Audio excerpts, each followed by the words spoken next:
the race gets underway. 2 hours of PBS Break SuperSport Endurance Cup racing begins, and it is going to be the 118 Rescue Ginetta of David May that leads them through the first corner. The BMW of Andrew and Chris Etheridge slots into second, except it doesn't, because the Caterham 310R of Lee Collins will get alongside and nip back through into second, where he qualified. Heading into the banking, loses the position though coming out of the banking, so the Etheridges back into P2 as this eclectic mix of cars makes its way out of Church Corner and out onto the school straight. So Ginetta G55 of David May leading, and it's the BMW E46 M3 of Andrew and Chris Etheridge that gives chase in second position. In qualifying, the Ginetta was 1.9 seconds quicker, but in the race that could well change, and certainly on this opening half lap, Richard, it looks a little bit closer pace-wise than qualifying would suggest. It does look that way, doesn't it? David May was the winner of the last round Alton Park, not sure how long ago that was, but outright winner, obviously Pro A winner as well. And a little bit of fun really to wrap up our weekend. A couple of hours, we've got multiple classes, we've got 2 very strong classes racing as well, so should be of interest to keep us going. Mandatory stops, which the drivers have to do as well. Not all of the cars 2 driver entries, so I think that John might have his work cut out. Probably won't want to interview the 1 driver cars because technically you don't know how long they've been in the car. It's a timed stop, isn't it? So that could be interesting. But as things settle down, we'll fill you in on the various classes and who's done what over the course of the season. But as you might expect, the pole man, the Ginetta, lovely to see and hear a Ginetta going round again. Yes, absolutely. Why do you see him a lot? So. Yes, yeah, it's not quite such a novelty for me, but still, always a treat. They're great cars, and David May got hold of this car a couple of years ago. He's had a little bit of trouble with it, reliability-wise, but he's always been quick in it. And yeah, he was certainly the dominant force in qualifying earlier on today. It is showing on the timing screen as A Etheridge in the BMW. Now, I don't know how much we can trust that, but we'll go with that until we hear otherwise. Perhaps that's some early homework for John to go and do down in the pit lane to figure out who started the 2 driver cars. All but 3 of them are 2 driver entries. The only ones that aren't are, oddly, the top 2 cars. Sorry, no, not top 2 cars. David May's Ginetta, Lee Collins' Caterham in 3rd, and then the number 63 car. Did they make it out in the end? No, they didn't, did they, unfortunately? The BMW 235i of Michael Edwards. That car stopped in the qualifying session and was then disqualified from qualifying for causing a collision, which I suspect is why it stopped. And so we are down, unfortunately, to 8 cars that have taken the start. And so of the 8, 6 of them shared by 2 drivers. 2 of them are solo entries, including the car that leads down towards the final corner on the second lap. Yeah, the Edwards car would have been running in Pro C, so that means we've got an empty Pro C. We've got 3 Pro A's. Yes. And I think Club A, 4 drivers in Club A, so that's going to be one to look at as we go through as well. The championship led, in actual fact, by the club classes. And all power to weight ratios. The Pro A is basically 311 to 350 brake horsepower per tonne, and then we go down to, in the pro classes, Pro C 231 to 270, and the club class, nothing to do with tyres or anything like that, same tyres, but again another 3 classes running from Club A, which goes up to 230 bhp per tonne, and Club C, which is anything up to 150. So we've just got the one Club C runner, which is the Matt Mills. Now, I don't know if I'm saying this right. James Larmony? Where are they on my... Number 14. Oh, sorry, yes. Larmony. Yeah, I'd go Larmony. Apologies for getting that wrong. I'm sure someone will message us and come up and slap wrists and everything else. But the reason I mentioned that is the car, that is the championship that leads the car. You know what I mean? It's late. Yeah, I do. It's late. The thing I didn't leading car. Yeah, the thing I didn't get onto was points for starters. I'm guessing, and it's one of the things I neglected to look at, which I apologise for, is that normally when you've got multi-classes, you get points based on the number of starters in it, either directly relating to that or just half points. Andy's now going laptop bound or tablet bound, and we'll have a look and see how that works out. So David May continues to lead in the Ginetta, comes out and across the line will complete his 3rd lap already, So remember, a 2-hour race. There are mandatory stops that the drivers have to take. The pit window will open after 20 minutes, and the stop has to be taken before the 15 minutes of the end of the race. So it's a very large window. What you might see is drivers coming in and getting that out of the way. We're only 5 minutes into the race, so probably a little bit early to be talking about them. The minimum time of the stop is 3 minutes, and the drivers have to work out from a point in to pit out. So quite a little bit of work to do if there's a close battle going on, to make sure that they get that stop from start to finish in the 3 minute bracket. And also quite strict, a bit like C1s in terms of how they park. They have to park at a 45-degree angle in the pit lane. So our marshals will be monitoring that and making sure that fair play is catered for. Also, you have to have pit crew ready to push you out. You're not allowed to drive the car out yourself. The pit crew have to monitor if anyone else is coming down the straight. Not such an issue, pit straight, but not such an issue today with less cars than we've seen so far this year, but nonetheless in terms of safety, making sure the cars get out correct. But I've got well ahead of myself there talking about pit stops, as Andy was looking at points. Well, we'll test now how much people remember of that when we get to the pit stops later on. Points, if you have between 2 and 5 starters in class, which is both of the main classes, isn't it? We've got 3 in one and 4 in the other. Yep. It is 45 points for a win, 40 for second, 35, 30 and 25. So it starts at 45 points and goes down in 5-point increments, basically, for anything between 2 and 5 starters in the class. So that is at least the same for both of our main classes, which is good. It means that whether you're in Pro A or Club A, you have the same amount of points available if you can win your class. So, and it is the club cars that are perhaps going to be the closest, I think, based on pace in qualifying. Although actually, the number 91 Mazda MX-5 has a healthy little lead at the moment in that class. About 2.7 seconds is the advantage. But we'll see as the stints go on. Long race this, of course, long time to be on the tyres, whether that starts to change around at all over the next handful of laps. But David May is controlling the pace quite nicely out in front. He is, yep. So a good opportunity for him. As you said earlier on, they've had some decent track time. They had the end of afternoon yesterday free practice session to bed themselves in, then the qualifying session this morning. So a little bit of a long wait, but they do get rewarded with this 2-hour race. We normally see probably a few more. I think over the last couple of seasons it's been very well supported, this championship, and it's a shame to see the numbers down a little bit, but part of it may be due to economy, part of it due to the long distance travelling for many of these drivers. And a shame for many of them to miss out on a little bit of live streaming. But yeah, the Pro A runners, 1, 2 and 3. No battles going on at the moment. I think, is this Lee Collins' first one? He is, I think, a defending champion. Let's just dig out my notes. Defending class champion, Lee Collins. And I think having his first outing of the season. Pro B champion. Yeah. Must have uprated the car over the winter, so maybe that's something that we can try and find out. But in the meantime, John is doing his business down in the pit lane in the nicest possible way. Bless you, Andy McKern. And while we clean the screen, we'll go back down and talk to John. Hello everyone, you join us down here then in the pit lane, and I'm joined by Martin. Hello Martin. Hello. How are you today? I'm doing very well, thanks. I mean, it's beautiful Sunday afternoon here in Anglesey. I didn't know it could be this nice here.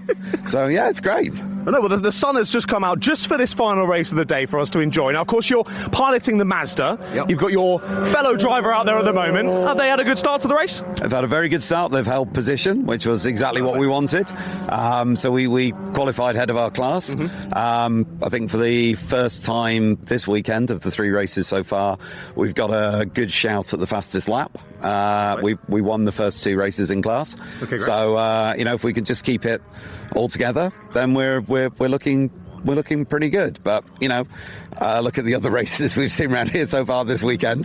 That in itself is quite a big statement. So for now, keep it tidy, keep it on the island. Stuart's done an absolutely brilliant job, and so far so good. Good. Hopefully Stuart continues. When are we expecting you to be getting in the car? So we tend to split the driving right down the middle. So Stuart does actually the full first hour, and then I'll jump in for the second half, and I'll probably end up doing both of the mandatory pit stops. Okay, cool. Interesting. What is it? Can you tell us a bit more detail in terms of what goes in to a race like this? Because, of course, it's not just what's happening out on the circuit. There's a lot of preparation that goes into all of this as well. Yeah, I mean, the key, obviously, is making sure we've got a good car for the race. Everybody wants to qualify on pole, but at the end of the day, it's irrelevant. And particularly in what, sadly, is quite a small grid, it doesn't really matter. It's about having a car that will stay nice and stable. The tyres on the wheels on these cars have 5 nuts, so you can't do a very quick tyre change. So you want something that's not too heavy on the tyres, i.e. you can run the full 2 hours on one set of tyres. There's a good bit of fuel strategy needs to go into. We have 2 mandatory pit stops, so we've got to just think about what's the best timing for that.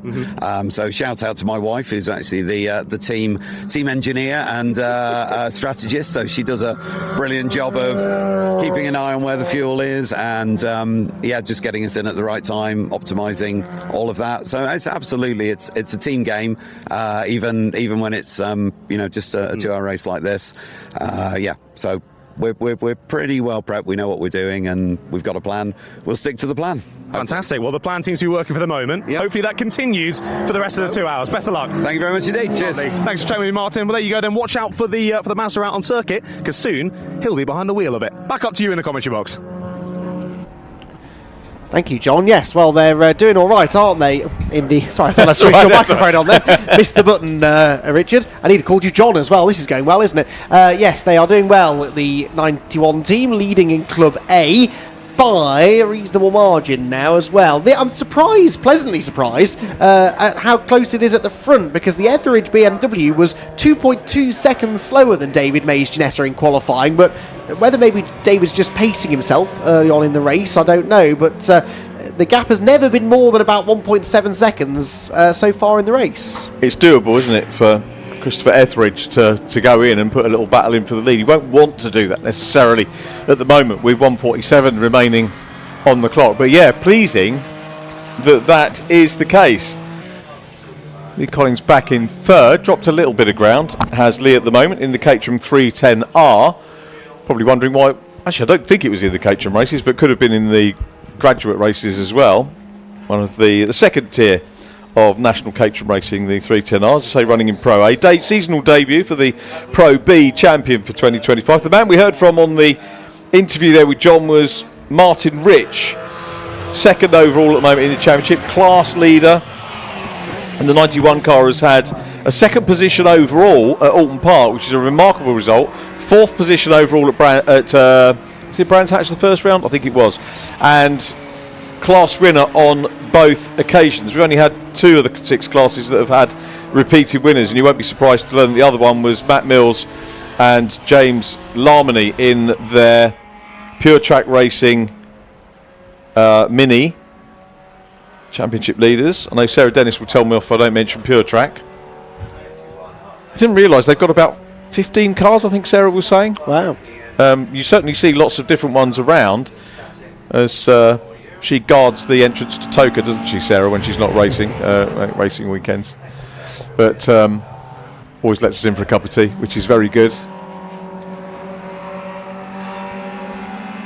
So there is some pit stop strategy to deal with as we look at that Mazda MX-5. The Mazda's, of course, a very versatile car, and BRSCC giving you lots of places where you can race those, either in the Mazda Chat, which I'm guessing the Mazdas are on this weekend. Are they on at, is it Silverstone? No, they were last week. What's on this week? What's the other BRSCC meeting? Silverstone is the Pocket Rocket event, I think they've called it. So it's City Car Cup, Classic Minis, Metros, I want to say. Okay. I think maybe Formula Ford. Let me double check the website.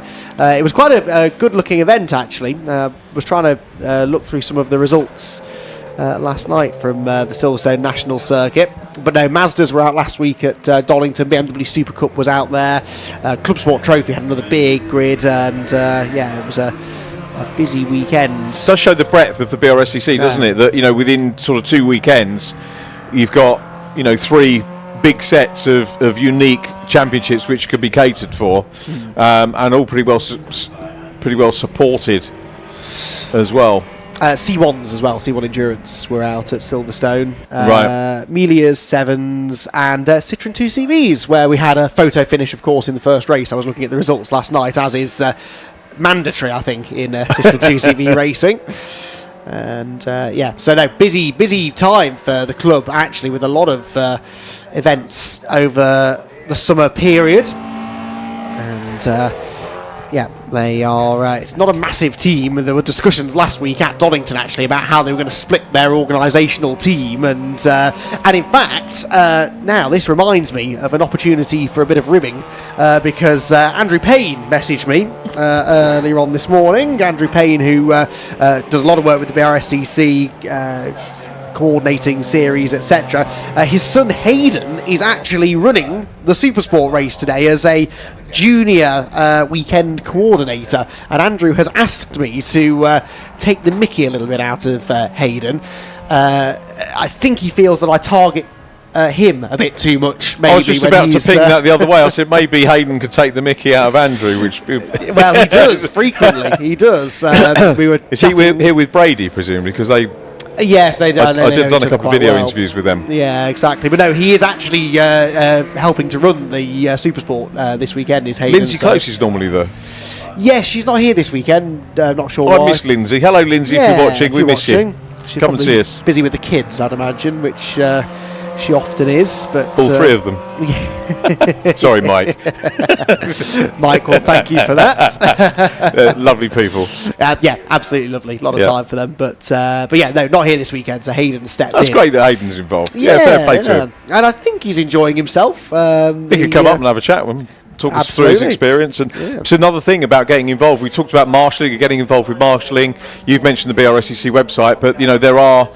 I'm not saying they're appealing for championship coordinators, but there are often or occasionally opportunities to get involved in the hierarchy and the organisation. Yes, and 100%. I know the BRSCC is always keen to bring new people in, and they're such a friendly and welcoming club to work for. I've been working most of them are. Well, yeah, to be fair, yes. But the BRSCC I've had a bit more first-hand experience with, and it's definitely a good place if you're interested in working in motorsport to come and have a go. I'm going to hit the pause button on that conversation because we've got our first pit visitor. The WRC Van in Motorsport Prepared Mini is in. Now, there are only 8 cars. You'd think they'd all manage to pit somewhere where I could see them, but there we go. Engine bonnet is open, and they're investigating an issue of some sort with that number 2 car. This is the Jonathan and Jack Salem car, and they've run into some sort of a drama. So John Ratcliffe, I'm sure, is already scurrying down to that end of the pit lane to identify the problem and find out what the team can tell us. And if he isn't, hopefully he will soon, because we'd like to get to the bottom of that. Well, that's a shame. The Mini, which runs in the Club A class, is unfortunately going to lose quite a chunk of time here, I think. Not having a lot of luck. Had a DNF. Only did the one race so far in the championship this year, the Alton Park race, and had a DNF in that. So little way down the standings and not really having a lot of luck. And work goes on. The opportunity, of course, is to get the car back out. So still plenty of time to get some track time out there, and it will give both the drivers a chance to reevaluate how much time they can get. But yeah, very, very disappointing for them. You can, if you can't see, you probably did see on the stream earlier on, in at the 45-degree angle, still outside the first pit stop window at this moment in time. But yeah, one of the 4 Club A runners having that issue, which is a little bit of a pity. Going back to the points, was it less than 3 still get points? Or sorry, I didn't know if you'd clocked that. I was wondering whether the guys that were on their own in class, because you've got one Pro C runner I'd forgotten and one Club C. I'd forgotten about them. Sorry. Hang on. Let me open one of my 3,000 tabs I've got on this laptop. No, it's closed. Hang on. I'll get back to you on that one shortly. I think because it can scupper a championship, can't you? If you're if you've got a class that's normally got two or three or more cars, and you're getting big points. 35 points. So if there's one starter in your class and you finish the race, you will score 35 points, which is equivalent to finishing third in the other two classes, basically. And fastest lap.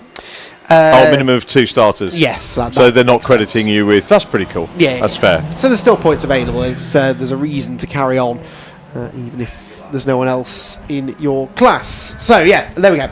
Question answered. And yeah, that Mini's still in the pit lane. Is it in the garage now, actually? Has it been pushed away? I think it has. Well, has it rejoined, actually? It's not showing us in the pit lane now, so I think they've sorted that problem out, hopefully. Let's hope so, yeah. Just get some lappery out of it anyway, with 1:39 on the clock remaining, which means that the pit window is now officially open for the mandatory stops. Not that anyone will probably do that. We heard from Martin Rich that they'll split it 50-50, which is a sensible thing to do. I'm guessing some drivers will, if you've got a pairing that have met up on socials or just got together, someone might pay more for the entry and get a little bit longer on track. Or if you've got someone that's got that much more experience and is more likely to get you championship points, you could give them longer in the car. We see that in Fun Cup as well, don't it? Same principles. Yes. Yeah, absolutely. So I think a 50-50 split is more likely here for the two driver entries. Here's your leader, David May. And again, the gap's sort of stable around 1.6 seconds, although it's just gone out by quite a lot, actually, to 3.9 seconds. So 2.3 seconds lost that time for the average BMW. And they were a lot closer than this at the start of the lap, I thought. So I don't know whether maybe David May just decided he was going to start pushing a bit harder, realised maybe that the pursuing car was getting a bit closer. But no, it was a slow lap, wasn't it, for Etheridge? He was 3 seconds off that car's best. I hope that's not some sort of problem starting to appear and develop for the BMW.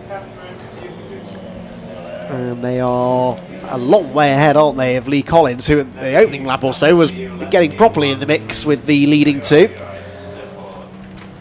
As in comes the other Mini now. This is the 14 car in, so you said the pit window's open. We sort of thought most people would split this more 50-50, but the Matt Mills and James Larmony car is in. And is this going to be for a standard pit stop? I think, again, they've stopped somewhere where we can't see. Oh, there we are, to the right of the commentary box. And again, the bonnet has gone up. Driver gets out. They've got 3 minutes, I suppose, to do whatever they're going to do. But no, James Larmony is not helmeted up. He's getting in the car, but he doesn't have his helmet on. So I think, there's steam coming from the front of that car. And in fact, we're seeing it on the pictures now. I didn't need to be peering out of the window. So I think this might be a drama for the orange Mini. Not a good day to be a Mini driver, is it? With both of the Minis running into some early drama. Things we haven't seen yet, if there's a chance to talk about them, are the Gen 4 Clio Cup cars, which we've got running out there as well, and both in Club A, unsurprisingly. So there's a Clio immediately in front. Talk of a Clio, magically appears. Our director's doing a fantastic job. As David May puts is that the first car he's lapped? Probably might have missed some as I've been looking at notes. It might well be, actually. Yes, that was the 35 car, wasn't it? So yeah, first car going a lap down. Claude Bosey and Tom Kerridge. Yes, that's right. So that's and they're not that far behind the other Clio, are they? 36, I think, is the other Clio, which is the Christian Harity and Steve Glynn car. Harity shown as the driver on the timing screen, if we choose to believe that. And we got Steve Glynn in that car as well. So entry was So it's 3 driver. Oh, sorry, no, Steve Glynn and... two drivers. Steve Glynn, Christian Harity. The 2 drivers in that 36 car. Ah, right, I've got Steve Glynn having done the previous rounds with Claude Bosey, but he's got Tom Kerridge in this one, hasn't he? So no, Claude Bosey is in the 35 car today. Yeah, with Tom Kerridge. With Tom Kerridge, yeah, sorry, we're talking and then about Steve Glynn in so they've swapped over from previous rounds. Yes. Yeah, so the 2 chefs. Oh, are they? Now, I didn't know It was quite funny yesterday because we had an erstwhile C1 racer with us, Becky Aparicio, who was doing some filming, social filming with Caterham, and she said, "Oh, I'd like to stay for." So she can't stay; she had to go back to look after the dogs, and she does what anyway. But she said, "Oh, I'd like to stay tomorrow because you got the two chefs racing," and I'm shrugging my shoulders. You know, obviously. Becky watches too much daytime telly. It's like, I'm going to get it in the neck now in the week. But anyway, so the two chefs having a go. Oh, they're TV chefs, apparently. Oh, really? Which I didn't. But there's no reason why everyone knows everybody. So. No, I guess not. But great to have them out here, and hope they're enjoying it. Excellent. Yes, that's. Trying to think, was there not another TV chef who tried his hands at racing? Ainsley Harriott sponsored. I can't remember who it was. Sponsored one of the Ginettas. Chris Salkeld. Chris Salkeld, yeah, that was continued into British GT. That was just after COVID. I remember Chris ringing me up and telling me all about Harriet's Chariot, as they call it. Yeah, that was that. Absolutely. Chris Salkeld, great guy. Oh, really nice guy. Not racing in British GT anyway this year, but he was at the first round at Silverstone and was hoping to get that. Oh, that's the Etheridge BMW. Oh. Etheridge BMW is off at Rocket. Now, is this mechanical or have they had a whoopsie?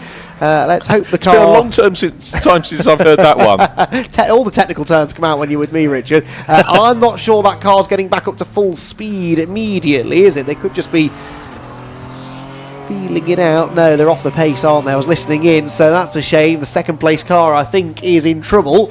We've already got two cars in the pit lane. Both of the minis are back in, and we could lose another one now to the pits, unfortunately. The Etheridge BMW. That's a great shame. Hopefully something that they can fix. But in a race like this, over 2 hours, who's to say that David May's Ginetta won't run into some issues as the day goes on? And, it could be a battle of survival. Those who have the fewest problems could be the ones that still end up winning the race. But for now, it's massive advantage David May then with the BMW, I'm going to guess, destined for the pit lane this time. Yeah, David has done both of the rounds that we've had so far. Andrew, the Etheridge BMW, and Lee Collins, Caterham, both in their first events of the racing season. So not really picking up on the chance to get some points, some decent points on the board. This is going to augur well for David May, certainly, out front. Had second position in the opening race of the season. But, was it? No, it wasn't a class win. Second position, but had a class win in the second one. David May, so reasonable start. All about points as you go over the course of the 6 events this year. It's come down from 7 events last year to a hot half dozen. And with some more information and news for us from the pit lane, let's go down and join John once again. Lovely, thank you guys. Yeah, join us down here in pit lane once again. Sadly, if we pan the camera around, issues for both of the minis. I'm here with Matt from the Mills and Larmony car. Matt, can you tell us a little bit more about what's going on with your orange machine? Yeah, we've got a bit of a problem with the clutch, unfortunately. It went, as I was going up the main straight there, it just seemed to almost collapse on me, but we think it's the release bearing that's packing up slightly, but we think we might be able to get it back out a little bit later on and see if we can complete the race.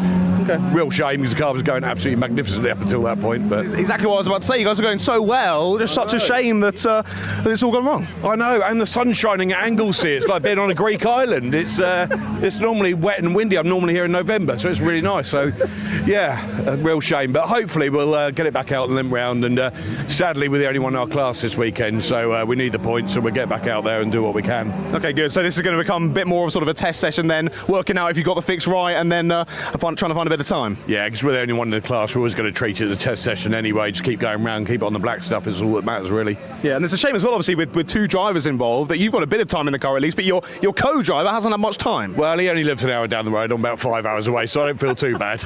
Is that why you took the first stint? No, normally James takes the first stint because he's generally quicker than me, but we thought we'd swap it around today to see what happens, yeah. Yeah. Well, it worked for quite a while until it didn't. I know, real shame, but I think we'll get it back out and limp round. Okay, we'll see how we get on. Hopefully we see that. Thanks for chatting with me, Matt. No, much appreciated. Yeah, well, best of luck to the team down there. They're all jumping into work. They're all jumping into action. A lot going on down there. Now, of course, we've heard about the orange car having a bit of a clutch slip. Now, we're trying to work out what's going on with the Salem and Salem car as well. Driver is back in behind the wheel of that, but again, lots of work going on the blue machine there to the right as well. Now, again, super busy busy down here, so I don't want to get in too many people's way, but lots of discussions going on as well about issues and things like that. As Matt was saying, of course, they're the only one in the class for today, in the Clubman C class, so they were already treating this as a bit of a test session. But either way, frustrations, of course, things going wrong with the car, especially when you build up to one singular race. You often find that in the Fun Cup Endurance Championship, of course, that we had yesterday as well. This is sort of one of the few rounds where they have 2 races in one day. Of course, for these guys today, all building up to this one race, you spend about 20 minutes out there and something goes wrong. Classic motorsport, that, isn't it? Well, lovely to chat with the driver, and I'll go and find some more. But for now, back up to you guys in the commentary box. Nice one, thanks very much indeed, John. Big story that, because it was the championship leading car coming in, and you know I'd have mentioned that if that was me, but those guys have been pretty modest about what they've achieved so far this year, and you know, absolutely brilliant that you can have a Club C car, the least powerful class cars, winning the championship. Yeah. And if you think about it, when there's a bigger entry in class, it's harder earned because you've got to beat more cars, but really great if you're coming into racing and you want a little bit of track time, a little bit of racing. I've seen quite a few newcomers coming into the SuperSport Endurance Cup. Yeah, really good place, and as you can see here, not an overcrowded track, so you know, akin to maybe doing a track day, but on a competitive nature. So a really good introduction. If you're sitting watching this, come and have a go. Yeah, absolutely. Get yourself out there. More or less, whatever car you've got, there should be a class for you.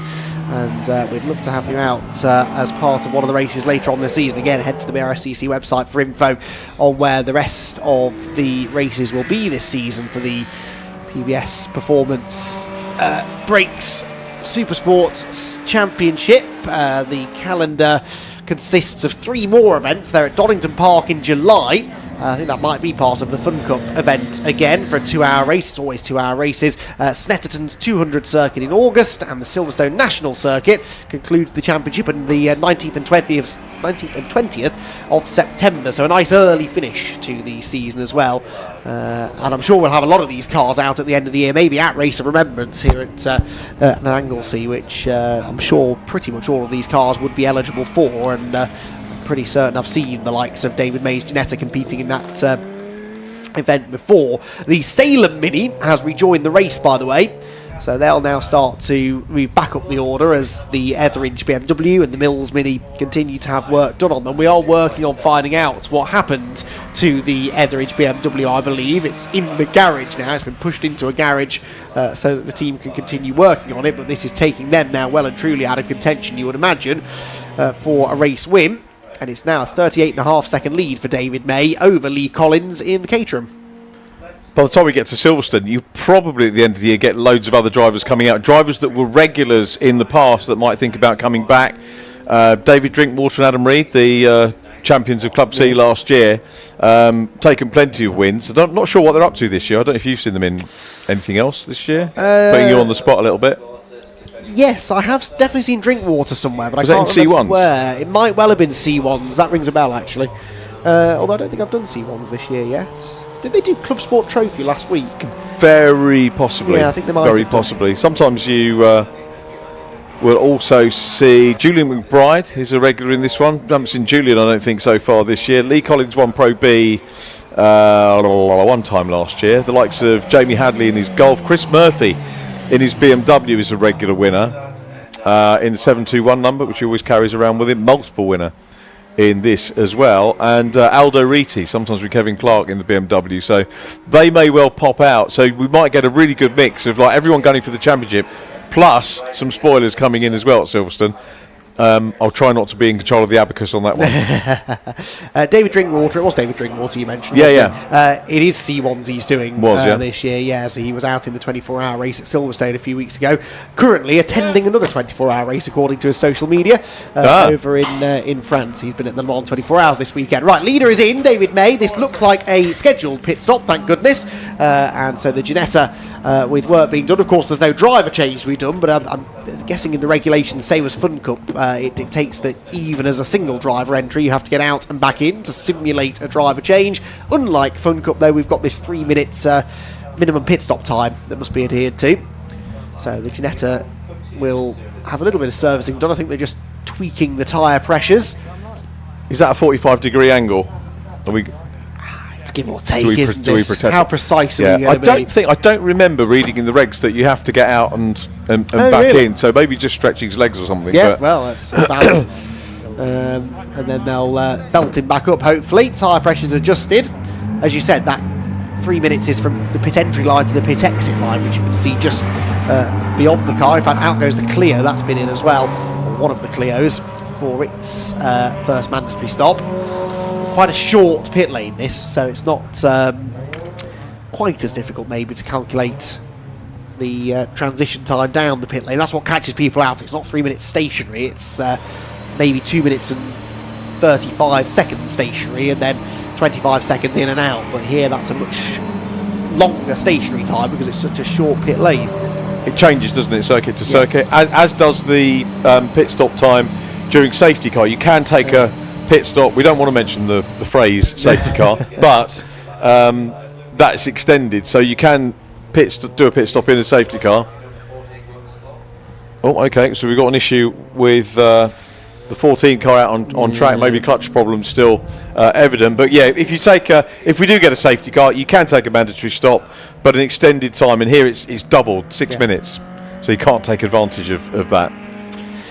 No, which is possible, I suppose. If a car breaks down somewhere, I'm sure race control would want to get the... Oh, John got the... Did you see John with the mic there to get the noise? Well done, John. Pause to listen to that then. A nice noise the Ginetta makes as it accelerates away. And out he goes. So no issues for David May on that pit stop. What are we up to numbers? I don't mean in terms of numbers of cars on grid, but what's the denomination? What's the name of the current? Are they still 55 Ginettas? No, 56 is now. 56. The V8s these days again, which is nice. Oh, they've gone back to the V8s. Back to the V8, the thundering V8, and There are quite a few of those, are there? decent numbers, to be honest. Yeah, decent numbers, and of course the 56 also runs in GT Academy in a slightly detuned, well, significantly. And is that detuned. V8 as well? That's a V6, right. Still in so the that's the old GTA one. car. Yeah. So, but they've upgraded it slightly, but as is often the case with the Ginetta, it looks exactly the same because the basic design was pretty perfect to start with. They've just tweaked things underneath. But yeah, they a full grid of the G56 GT P8s, as they call them, it sounds incredible, and they produce some really good racing, and they deliberately gave them no front splitter, limited aero, so that they can race really close. It does work. You get some really close racing. That's got Mike Simpson written over it, hasn't it? It has, yeah. He was waxing lyrical Dear about old that. Mike. I really miss Mike. Year. I haven't seen him for a long time. What a great guy. Jumps on co-commentary with me occasionally. Oh, great. For the Give him my regards next time you will do. see him. Will do. Yeah, super guy. No, great paddock to be a part of, and Ginetta Junior's doing a really good job of grid numbers and good quality racing. Lewis Goff dominating that championship at the moment. He is, isn't he? Utterly dominating it, which is impressive given how competitive it is. Coached by Phil Glue, apparently. Well, that'll explain it, won't it? Well, some of it. Going back to Mike Simpson, world karting champion back in the day. Right. Okay. You know, major talent. Yeah. We went to Team Sport Hull when we were doing the Ginetta scholarship, and my son did it. I'm too old to do that and try and compete with Charlie Robertson and Mike Simpson and all those people, Max Coates and all that go out. And my son's there, and I think we had a reverse grid final. My son's in front, and they couldn't get past him. Like, good on you, Taylor. Well done, mate. Simpson fired him into the wall. Excellent. But my son was just made up. He said, Mike Simpson, couldn't get angry. He was just so chuffed that someone of that stature had shifted him that way. We got some more interviews down in the pit lane, so let's go down to John once again.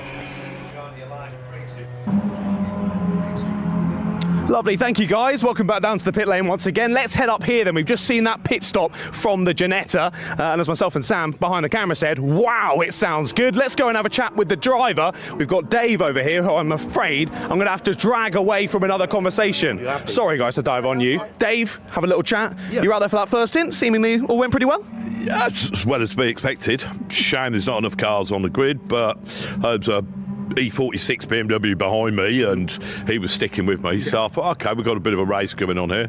As soon as we hit a bit of traffic, he seemed to disappear. So I don't know what's happened to him, but they were keeping you in check, weren't they? I think they've had a bit of a mechanical issue. Something to do with the steering has gone wrong down there. So they've dropped off, and they're still in the pits at the moment. So I'm not sure they're going to be coming out anytime soon, sadly. Oh well, lonely race for us today then. Yes, but there's not much we can do about it. But at least the weather's nice, and it's a wonderful circuit. Yeah. True, it's lovely, isn't it? Tell us more about that Ginetta, because that thing is stunning.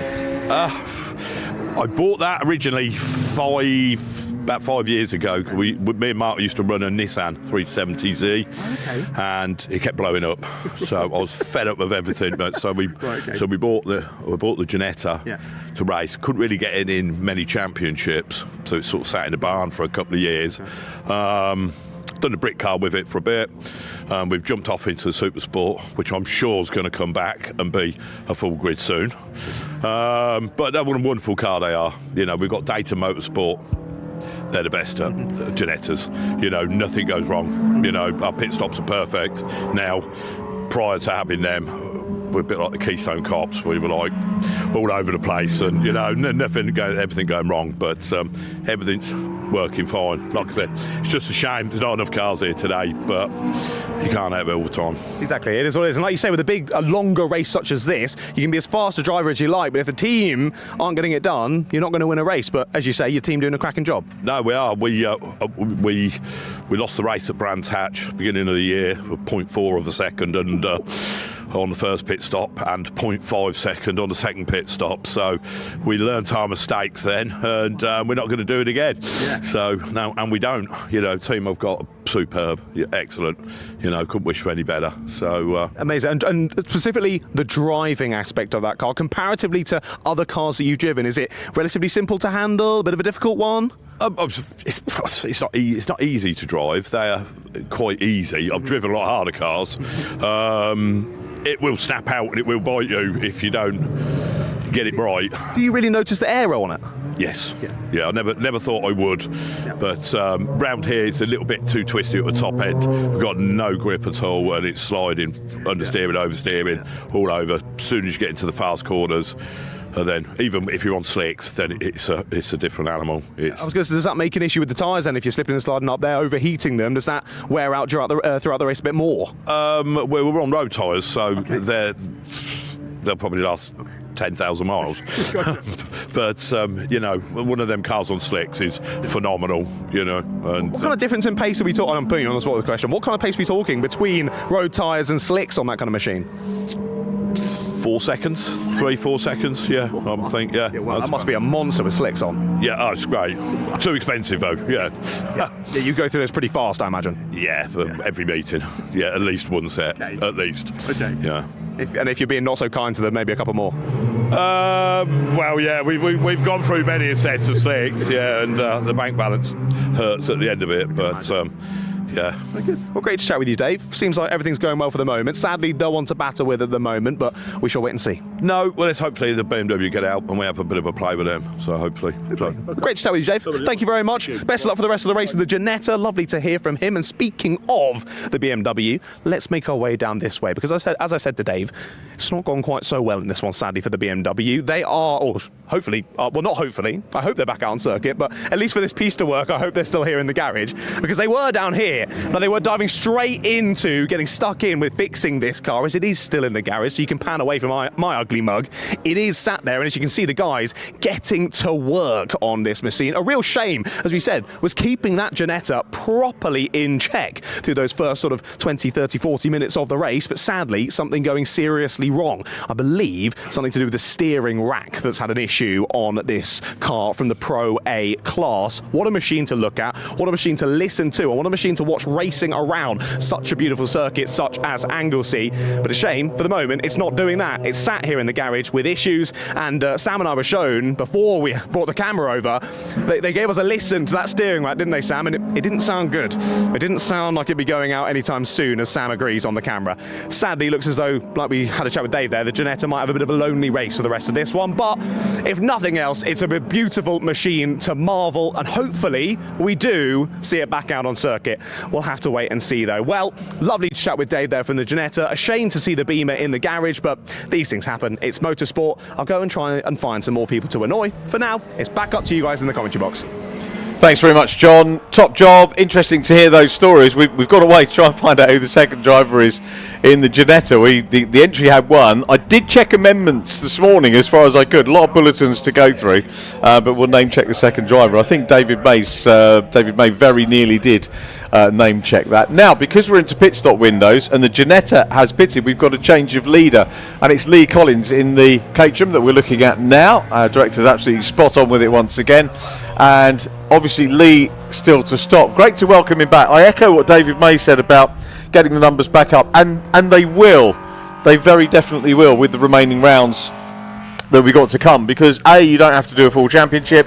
You can use this as a great exercise, a test exercise, track day exercise, call it what you will, and yeah, super opportunity for you to get some weekend motor racing and get a couple of hours in a multi-class environment, and who knows, maybe pick up a trophy as well. So if you're a pot hunter with a car in the garage, then make sure you get out and have a go. David May down to 4th. We'll watch him work his way back up into the top 3 once the stops have worked themselves out. The little orange Mini has gone past again and really struggling to get past us in the commentary box here. Those of you that are listening to us on circuit, we are doubling up this weekend with the live stream and also providing circuit commentary. Those of you that can watch the car go past on track will hear the slipping clutch, and the issue for the Larmony car, and I'm sorry to bang on about it, but it is the championship leader. They need to complete a set distance in this race in order to get the points, because they want to be classified finishers to grab the points to, I don't think, maintain the championship lead. Remember, Andy said it was 35 points for getting the finish if there's one car in class, but what they will want to do is damage limitation and make sure that they are still in with the shout. So a classified finish is going to be the key thing for them. That's why they are still going round, and I take my hat off to them for doing so. Right, I've been doing some investigative work downstairs, because we've established that there is a second driver in the Ginetta since David May was chatting to John whilst the car was circulating. Now, no one in race admin can definitively give me an answer. However, 4 drivers signed on to the event this morning that didn't sign on yesterday, one of whom was Mark Skeets. He said Mark. So it will be Mark Skeets. The pair of them raced in Compact Cup for years together, good mates, and Mark has driven that car in the past. So the powers of deduction tell me that I was going to say, when you said investigation, I was, where's the Sherlock Deerstalker? Have you done it by deduction? Was it elementary? It was indeed, yes. But that also, slightly concerningly, leaves 3 other drivers who have signed on today and may well pop up in various different cars over the course of the 2 hours. So we'll try and figure that out as we go along. But I am 95% certain it's Mark Skeet. I'll go with that. In the Ginetta for this stint of the race. Whilst I was absent, did we get to the bottom of the Etheridge drama?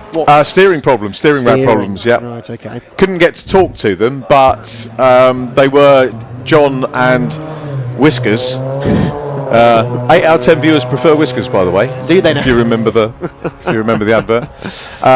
We're treated to come and listen to the steering. It's not working properly, is it? So we weren't actually able to get in the garage and do it, but they were sort of, but steering problems anyway, going back to the BMW, which David May said, hope it gets back out and we can have a little bit of a play on circuit, and that is part of it. You know, we might end up with a little battle, even though there's laps between them, we might see a bit of cat and mouse. Yep, I suspect we might well do. At the moment, the Caterham leads of Lee Collins, and he's got the Mazda MX-5 ahead, which leads in its class at the moment as well.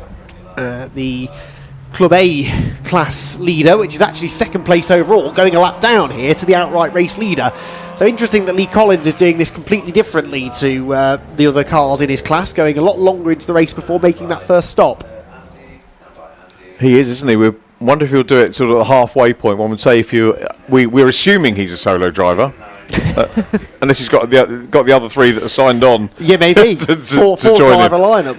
Yeah, have a go, but. Logic would say, not that logic counts for me very much, as we go to the Harrity Glynn Clio. I do kind of miss the Clios. I love the Minis, but the Clios were good back in the issue with the Clio Cup was always getting stuff in from France and having to deal with France, and it was made much worse by Brexit without getting into politics. It's just but Renault were all teed up to bring in a later gen car, which was going to be slower and cheaper, and I said that is just a masterstroke. Don't keep making it faster, keep the cost down. And then Brexit happened and Mini came. Mini's been a great addition to Token, but a great pick. But we still get to enjoy these cars, which is the nice thing. There's the thing I was saying about the team members. You have to have a crew or people helping you out, pushing the car back onto the pit apron so it can do so at a safe time and get them back out on track. I think that one refueled as well. Yes, I think I saw that as well. So out goes the Clio. Clio Cup still very much booming in Europe. The French series gets enormous grids, doesn't it? And some really exciting racing. There's a European Championship as well, I think, for Clios, which travels all around Europe. You'll be surprised to hear. What, European Championship? Yeah, I know. Oh, really? Novel, novel idea. Very clever, the Europeans. Aren't they just? Yes, it's a big championship, very successful championship, and the Clio Cup, which always was entertaining. Good that the cars, a couple of them, still make their way over to the UK. And back out onto the track it will go. So who hasn't stopped? Just the top two, I think, isn't it? Yeah, Lee Collins and the Stuart Humphrey and can't read my own writing. Martin Rich car, the Mazda MX-5. They're the only two that haven't stopped. And David May, third position, is a lap and 43 seconds off the lead. So a lap is a minute and 40, give or take. And so he's 2 minutes 20 ahead, so that, behind, with a 3-minute pit stop to be served for Collins. So that will quite easily reinstate the Ginetta as the race leader. So it still says May instead of Skeets because we weren't sure which car he was signed on for, so that will probably stay the... Yes, and the driver names on the timing screen are not necessarily the drivers in the cars entry. I did get that confirmed when I went downstairs. But we'll do our best, perhaps via John down in the pit lane, to keep you up to date with who's in the various cars. John, what have you got for us this time? Hello guys, welcome back down to pit lane then, once again joined by another driver who's just come in. Hello Christian, how are you doing? You alright? How was that stint? Bit hot.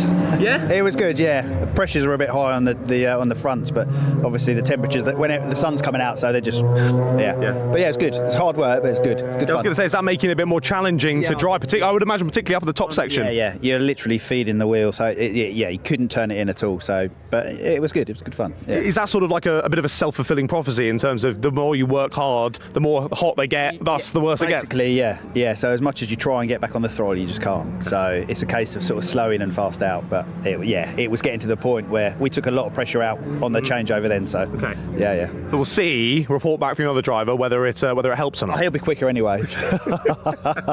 But it should do. It makes a big difference, especially on the front wheel drive cars. So yeah, good fun though. But apart from the tyre pressure, is everything else going okay? Yeah, all good. Yeah, obviously there's not that many out there today, so it was but it was good. Yeah, all fine. No incident. So just good fun really. Just a bit hot. Yeah, okay. We've seen quite a few cars falling by the wayside with differing issues up and down the pit. I think I've spoken to 4 different cars that have had issues, which out the field is a decent percentage. But good to see you guys not in the wars at the moment. Just a few small things. Good. Yeah, just a few small. Yeah, just tyre pressures really. So that's our fault. I don't want to tempt fate. Commentators curse and all that, but for the moment it's going well. We're doing all right. Yeah, we're doing all right. It's good fun. We're having fun. So. Cool. So what's the plan for? What's the name of your driver that's out there? Firstly, Steve Glynn. Steve. So what's the plan for Steve then for this stint? Just sort of keep it on track and bring it home. On track, just try and bring it home, and then I'll jump in for the last stint. So hopefully with slightly lower tyre pressures. So, but I know that it chews the tyres up here, so we've got to be a bit. It's whether or not we need to change the fronts when it comes in. Right, okay. So obviously the heat going up, although it's getting to the end of the day, it's getting hotter, isn't it? So yeah, we got some tyres sat there ready, but obviously that takes a long time in the pits. So yeah, we'll see. Yeah. Okay. Yeah. Well, and how as well with the splitting between the drivers? We've had a chat with a couple of other teams. A few of them splitting it straight down the middle. Like you were saying, you jumped in early and then you're jumping in later. Yeah. How do you make that decision? I don't really. If I'm brutally honest, I don't. We just obviously there's 2 driver changes. There's 2, so it just works well doing that basically. So yeah, it works well for us, and it's hard work in the car as well. So it just gives. He'll do a bit of a longer stint than I did to start with, and then I'll do a slightly shorter stint at the end. So and it's a bit more fun to be honest, because the car when I get back in the car it'll be completely different. Okay. So it's a case of like, especially through here, you're like, well, what's it going to do now? So that's what it's about, isn't it? Fun. So you basically get 2 basically different races really for you, with how the car feels. You do when you get in it. It generally does feel a lot different. So we'll see. Yeah. Well, good to see all is going well for now. Like I say, don't want to tempt anything, but looking positive. Cheers. Yeah. Fingers crossed. Fingers crossed. Cheers, Christian. Cheers. Thank you very much, Chammy. There, one of our Clios that is out there. Of course, the 2 Clios sharing the same garage. Hopefully, we'll have a chat with the drivers from the other team in a little moment. But good to hear from Christian. Then they're going well, as we say. A few teams struggling with some mechanical issues in this race, but Christian's team going all right for the moment. Back up to you guys in the commentary box. Thanks very much, John. Yeah, really good to hear from them. 3rd in the class, so there's room for improvement. They'll try and do that, but as we've seen, the key thing is making sure that the car runs for the 2 hours and getting through. I was reflecting while John was talking to Christian there, how many opportunities have opened up, probably since I started watching racing, for drivers to come and do, and I know we quibble over the definition of endurance, but longer races, non-sprint races, there are a lot of opportunities for drivers to do it. When I started racing, I think probably, what did we have? Thunder Saloons and Thunder Sports, and that was probably about it. All right, okay, that's it. Yes, I would say it's all I've ever known. I mean, even in the time I've been in motorsport, decade and a half or so, there are so many more endurance series that now have come about, and I think it's because it makes racing more affordable, because you can share the cost of racing between 2, 3, 4, 5 drivers potentially. A lot of the newer endurance series are lower cost series, like the C1 series, for example, where the cars don't cost a fortune to buy and prepare.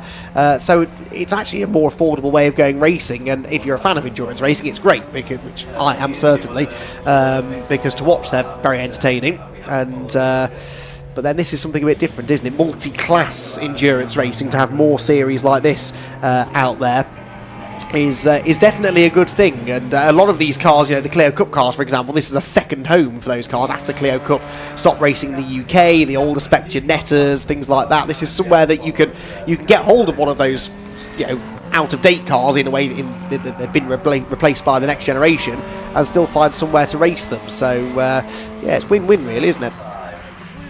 Yeah, very much so. There is the Bosie Kerridge car, working its way, the second of the Clios. I'm actually thinking, I don't think they've stopped yet, so that's probably why we've got Harity down in third, because Bosie Kerridge was third, wasn't it, originally? So we're probably into, we've not had the stop yet, and we're not even at the halfway point of the race yet. Is that correct? Because my timing screen has David May back into third place now, so that might be an issue with the and the Larmony Clio is ahead of the BMW, so I wonder if that's just not updated properly. So we'll I'm wondering what is it going to be 80% for a classified finish in this one? I'm not sure whether, sorry, Andy's got to reach for the regs again. Oh, mine are going to be all over the place. I'll get that. Thank you. That's the key thing, isn't it, for the Larmony Mini, is whether they get to the end of the race, but whether they've completed the requisite number of laps, which I'm guessing will probably going to be 80%, 75 to 80. Hang on. Quick scroll down the championship. These have been well thumbed, haven't they, today? Yes. To be fair, we should probably research this a bit more ahead of time. But you can't answer every question. No, in my experience, no, I can't. Rarely. Race distance reduced. No, that's not what we're asking. Be the points bit, presumably. Yeah, that was where I was, but I am skimming. Let me read in a bit more detail. Points rewarded. Well, we're looking at the Clio anyway, and not had I don't think had the stop yet. Going down from the top of the hill, and then of course onto the Tom Price straight, up into the hairpin. Not only is this circuit really hard on tyres, but I remember talking to some of the Legends boys who were going through brakes like nobody's business when they were racing on the international circuit here a few years ago. Now we get the 82 car into pit lane as well, and as you can see, driver safely out of car, and the refuelling very much underway. And as we're sort of at the halfway point, imagining this is going to be the only refuelling, they've got to do another stop at some point as well. Caterham 310 are just taking on the fuel. That could well be part of the timing as well. As you'd expect, we've got the drivers in full safety gear and fire extinguisher on hand as well. And Lee Collins very adept at doing these. Taking his gloves off now, so what's Lee actually going to do? The stop will be timed. Not sure if they've used up the full 3 minutes with the refuelling as well. And some jiggling going on in the driver cockpit there. And in due course he will get out. In theory, is going to end up behind the Ginetta. So both of them with the one stop. Back to a little bit of Clio Cup wannabeism here. As I say, Clio Cup, many years giving us Super Racing. The BMW's back out. Great story. And again, maybe gunning for some championship points. But if nothing else, they've paid for the track time. Get out there and enjoy it, and hopefully give us some entertainment as well, which is going to be good to see. Yeah, there's nothing obvious in the regs. I have now scanned them in some detail, saying that there's a minimum percentage of the race that needs to be finished. All it says is that essentially, if you're classified as a finisher on the result sheet, then you will be eligible for points. Now, this could be the same as in Fun Cup, because there's no such rule in Fun Cup either. You can complete one lap of the race and you get a still result. be classified as in the results, and you score points regardless, more or less. It's about keeping the car running, isn't it, over the 2 hours? So yeah, that's an interesting point. So hopefully, those guys will get some championship points, which would be a just reward for coming all this way, working hard over the course of the weekend to get the car out there, and great to see. I'm guessing Andrew Etheridge maybe now taking over. It was Chris Etheridge who was flagged as being out first of all, so I'm guessing Andrew Etheridge in Pro A. Yeah, it's a good idea, that. I quite like what we do in Fun Cup and potentially here as well, because otherwise, once you realise you're not going to complete the required distance, there's no point going back out there. But we want cars on track. People have paid their entry. We want them to feel that there's a point in going back out there, and we've seen teams go out there and they might move from 25th to 22nd, despite being 70 odd laps down maybe, but they've gained a few extra championship points. It can be significant come the end of the year. So, with still just under an hour to go, there's a chance others will drop out or have problems, and you could still inherit a half-decent finish. So, it's a good rule, that. I like that, if that's the case in SuperSport. Certainly in other championships like Fun Cup, that is absolutely the case. So, we are halfway through this race now, with 59 minutes to go, and it is Lee Collins who's registered as the race leader, but he's just pitted, so I suspect that's going to change. David May just went through, in fact, to take over the race lead in the Ginetta. Lee Collins, Caterham, still in the pit lane, I believe, being serviced, and we'll head out onto the track imminently. We've got the Mazda in as well, which was leading in Club A before it pitted. So I was going to do a rundown of the order, but we'll wait till this round of pit stops is complete, and then we'll have a bit more of an idea of what the actual order is. I can tell you the Etheridge BMW dropped 18 laps in that ordeal. They're not last, though, because they've completed 4 more laps than the Club A Mini. Now, okay, they're in different classes, so that makes no difference really to class positions, championship points, etc. But they're not last in the race. They are still running, or back up and running. Hopefully they've sorted the steering issues that took them off the road. I suspect that's why the BMW was off the road when we saw it earlier on.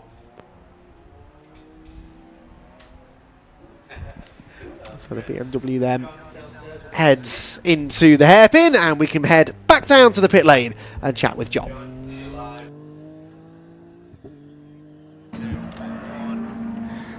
Hello, welcome back to the pit lane. Let's go chat with some more people. Now, of course, we've got plenty of drivers and things, so we're going to swing round here. Of course, the Beamer is gone, and that's to the testament of the team over here with Howell.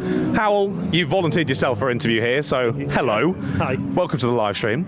Tell us a bit more of what happened with the Beamer there. So we had an accident we got crashed into in qualifying, and we think some of the impact of that has obviously dislodged the engine slightly.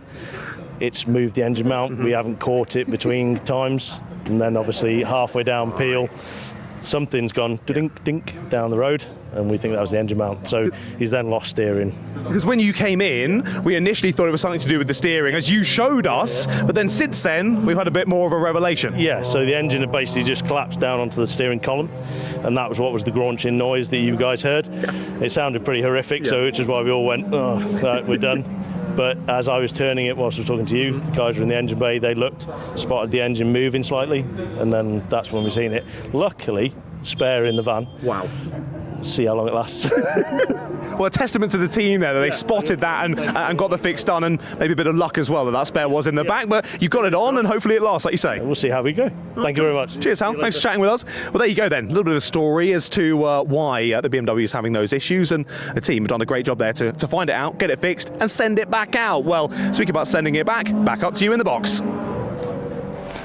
Thank you, John. Yes, so interesting then. So that was the car that had the collision with the ES Motorsport BMW in qualifying, the Etheridge BMW, and they think it's a legacy of that contact, the steering issue. So that's a shame, but hopefully they've got to the bottom of it, sent the car back on its way, and they will set about trying to move up the order. So the next car in their class is the Lee Collins Caterham, annoyingly, so they're 17 laps behind them. So they're going to be hoping, in a way, the nicest way possible, that Lee runs into some issues of his own in order for them to pick their way back up the order. So we have now had everyone in the pit lane once, in fact a couple of them in more than once, although not necessarily for mandatory pit stops both times, and it is David May's Ginetta that leads. He is, I think, now potentially the best part of a lap ahead of Lee Collins in the Caterham, number 62, so 118 lead, 62 second. Then in third is the Club A leader, the number 91 Mazda, which is the Stuart Humphrey and Martin Rich car. And fourth position, second in Club A, is the number 35 Renault Clio. That's the Claude Bosey and Tom Kerridge car. Fifth position, number 36, which is the other of the Gen 4 Clio Cups, which is the Steve Glynn and Christian Harity car. And sixth position then for Club C, which is the number 14 is Matt Mills and James Larmony.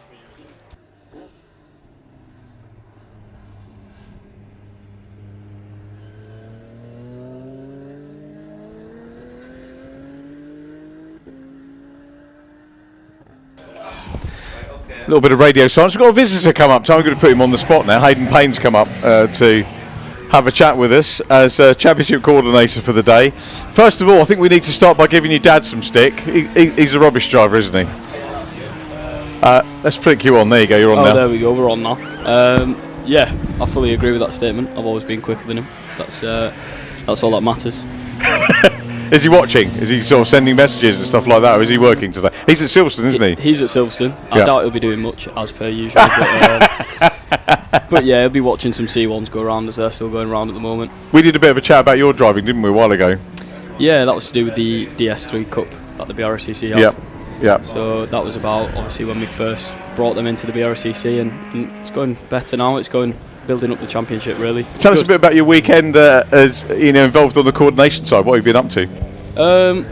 Just really helping out more than anything. They obviously asked for a bit of help this weekend, and then yesterday at about 10 a.m. they said, can you run SuperSport? So I was like, yeah, go on then, why not? So it's been a pretty busy weekend. There's been a lot of things going on, but I've enjoyed it. It's a good laugh.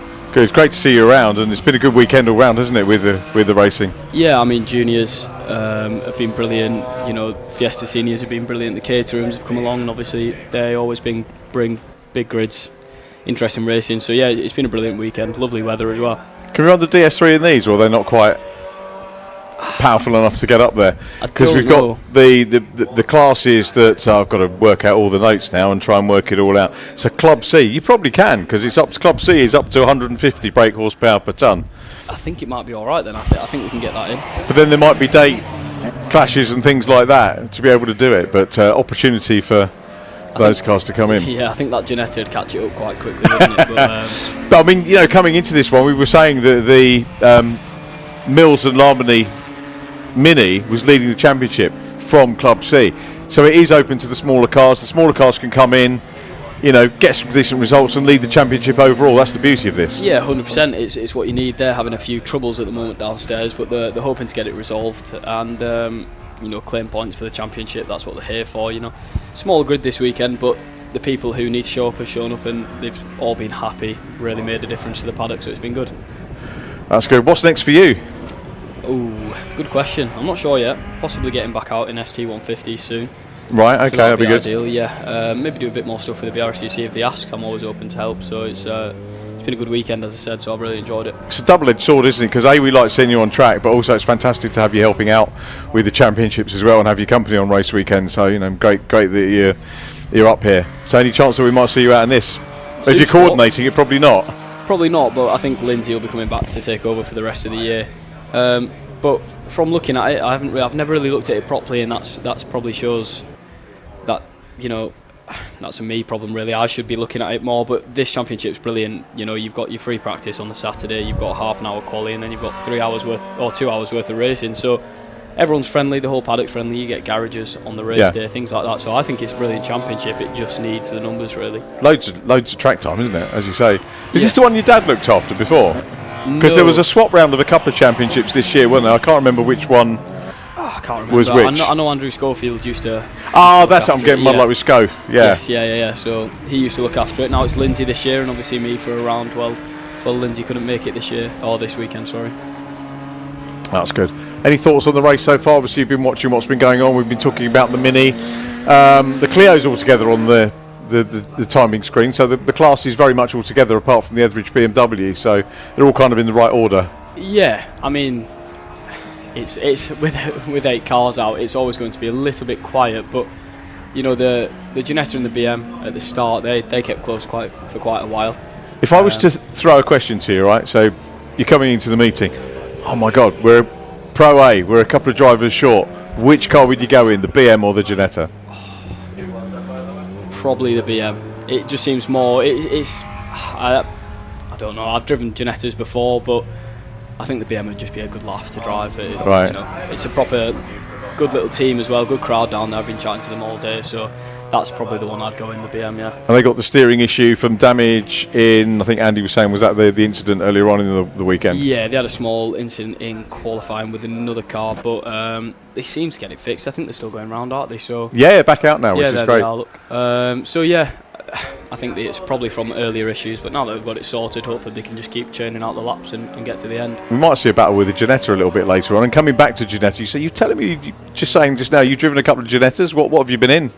G56s, but only at work. Obviously I work at Palmer Sport, so they have Ginettas there. Sometimes we drive them, but a lot of the time I'm sat in the passenger seat with Ginetta. That's mainly my weekdays. Right. So you get to do that quite a bit. Yeah, I mean, as I said, throughout the whole week, last week, this week, I've just been sat in Ginettas and things at Palmer Sport. So yeah, that's my full-time job. Really. Palmer Sport, does that cover lots of tracks, or is it the Bedford Autodrome, or is it Brands, Alton and the other MSV tracks? It's just Bedford only. Obviously MSV run experience days at other circuits, but Palmer Sports obviously is just solely at Bedford. Right. Who else do you work with? Any names work up there? Obviously the Motorsport School, who help out the BRCC a lot. They're quite closely linked. I work at the Motorsport School for their ARDS days, things like that. Andy McEwen's actually giving us a wave down there. Is he? He's looked away now. He's having a break. Good lad. He's having a coffee on the pit wall down there. Yeah, Motorsport School. I took my son up there for his ARDS course. I mean, he's not, kids are getting in now so young, aren't they, doing juniors and stuff like that. And my lad's 21 this year, and we said we'd get him through his ARDS course for his 21st. So we did it. And the guys at the Motorsport School were so helpful and so welcoming, right the way through the process. If there's any nerves about doing that process, you needn't have them, need you? Because you're looked after on those days. No, from a working standpoint, it's like a family there. We all treat each other as family. It's such a nice place to be. And coming in to do your ARDS test, the trickiest part, and I tell everybody that I go out and do, is the written part. If you don't revise for it, that's the only part you're going to fail on, because we always try. It's in our best interest for you guys to pass and get out on circuit. You've got to get 100% in that as well, haven't you? Yeah, you do.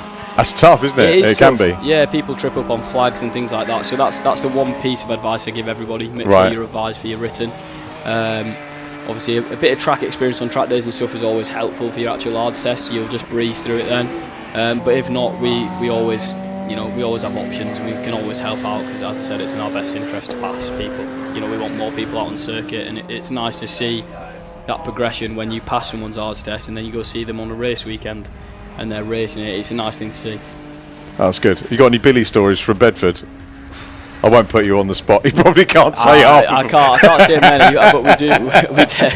We have a fair few. But as I said, that's another brilliant place to work. It's fantastic over there. But I won't leak any stories. So to say. No, I'm winding you up a little bit. I wouldn't expect you to do that over. Certainly, you get some different ones. The thing that always gets me is where was it? It was Donington, and you come out of the garages at Donington. They've got arrows telling you which way to go. I'm thinking, how thick must some people be not to go the right way around track? But they are needed, aren't they, very often for people? 100%, you know, especially, obviously, you'd hope not if you're racing, but, you know, if you're on either a track day or an experience day there, I guess you have got people that maybe have never done it before, yeah. they've never heard of even what Donington Park is before, they've just booked it, going up and then go the wrong way round. They're going right up the pit lane, aren't they? You never know.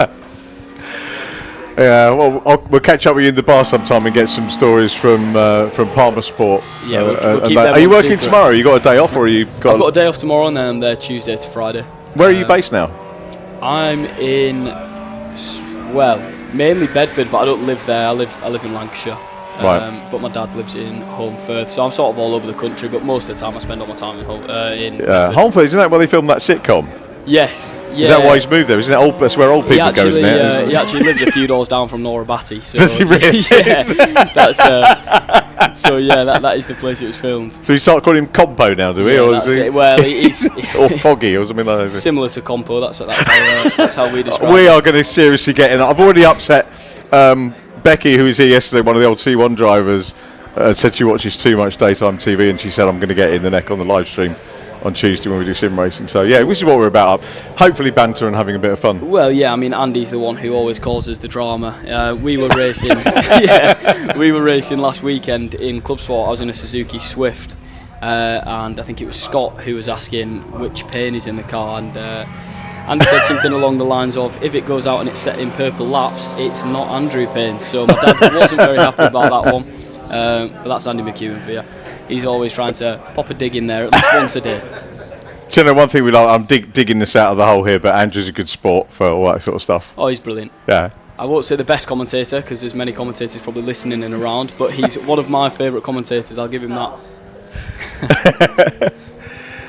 So 44 minutes to go. We're getting into the last couple of stops, or the last stops, I should say, because they only have to do 2, and some driver changes upcoming, but May still ahead of Collins in the Caterham. And yeah, we look forward to the bigger numbers. I was saying, I think when we get to Silverstone, that will always attract a lot of people. Everyone loves going to Silverstone. Everyone loves the GP, but it doesn't matter whether it's national or international. Be a big entry for that one. Yeah, it's always big grids at Silverstone. Obviously, Anglesey, this is probably the smallest grid SuperSport has seen, but it's so far away from many people. You know, I was speaking to Jack Sant, or I wasn't speaking, I overheard Jack Sant saying not Jack Sant, James Pope from ST240s. I heard him say he's travelled about 7.5 hours from Portsmouth to get here or something like that. Yeah. So I beat him. It was 9 from London on Friday. Oh, was it? Yeah. Oh, that's fantastic, isn't it? That's not ideal. I came from Bedford, so it was 5 for me, but it's about 2 hours home. As I said to Andy earlier on, you know, it's Hayden. It's once you get here, you kind of forget that. Because it's always a good weekend, great people, the club are great, you know, the Alpha Life people are terrific to work with as well, so it is worth it when you get here. Yeah, everyone from the BRCC is brilliant, the paddocks are brilliant, and you get a view, obviously, that these guys can't see, but we have a beautiful view of the mountains from the commentary box, so it makes it worth it, I think. I think it is as well. So, what's the podium? Are you overseeing the podium for this? So, who are you going to get for us? Is it going to be the top 3 in each class? That would be everybody, or top 3 in the race? I think we'll probably do, now don't quote me on this, we'll do first place of each class, which is, there's 3 classes out there, or is it 2? I forgot. We'll probably do first place from each class. White, pink and orange, white, pink and yellow. Yeah. So 3, yes, all right, isn't it? 3 class winners, that's the equivalent to a normal, hey, see, that's why we've got him as championship coordinator. That's it. Sorted. That Orange Mini, a little story about it, that's currently honing, is that number 14? Yes, so he's got clutch issues.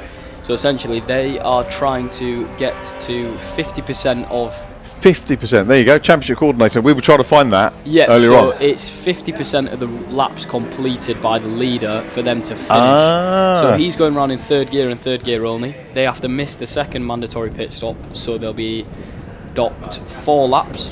So they have to do 4 laps on top of 50% of the race complete.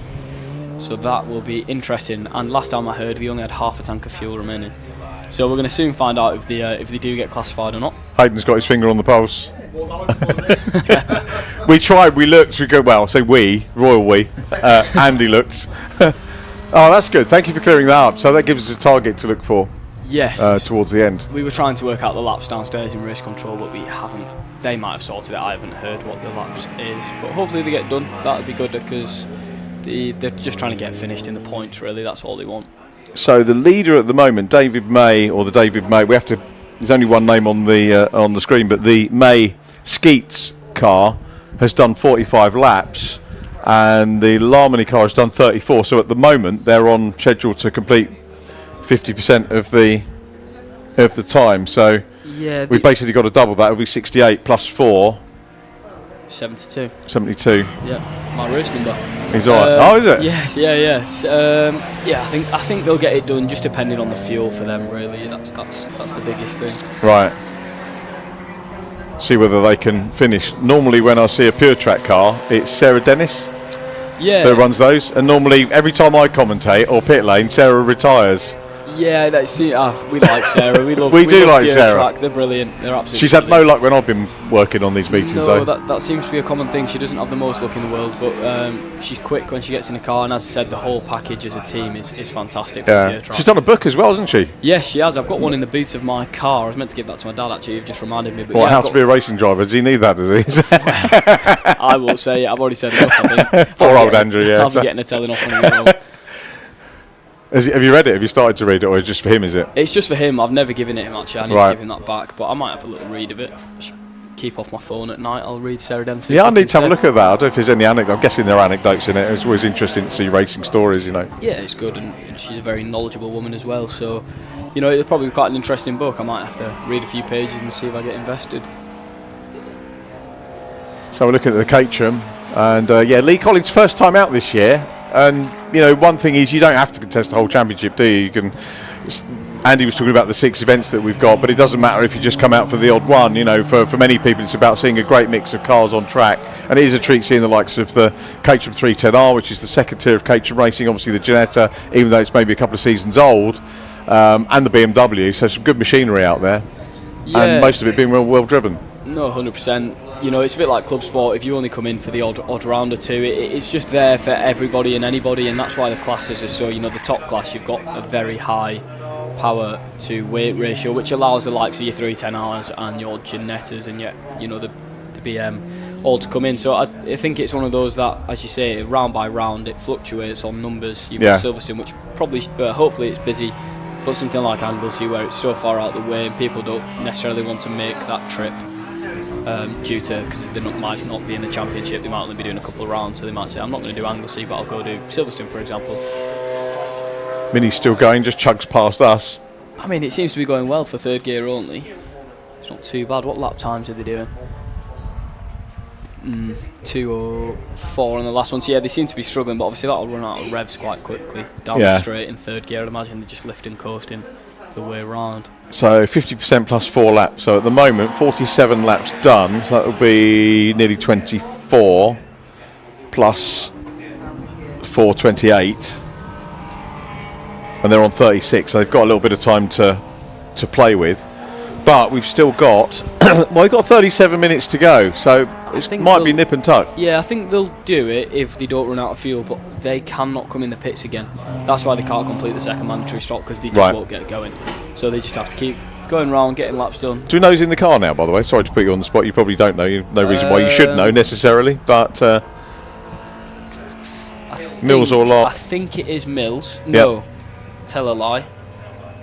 I think Matt Mills is downstairs. I can't be too sure. It might. I think it might James be James Larmony. now that I think about it. I don't know if it's his car, because his company name's on his family name's on the side. So I'm guessing that's his company. So we can assume that he might have had the biggest stint to get it out. Well, it's a long old stint, isn't it, to be doing third gear in a mini, but he just has to drive, I guess, economical. Yeah. Make sure he keeps that fuel to the end.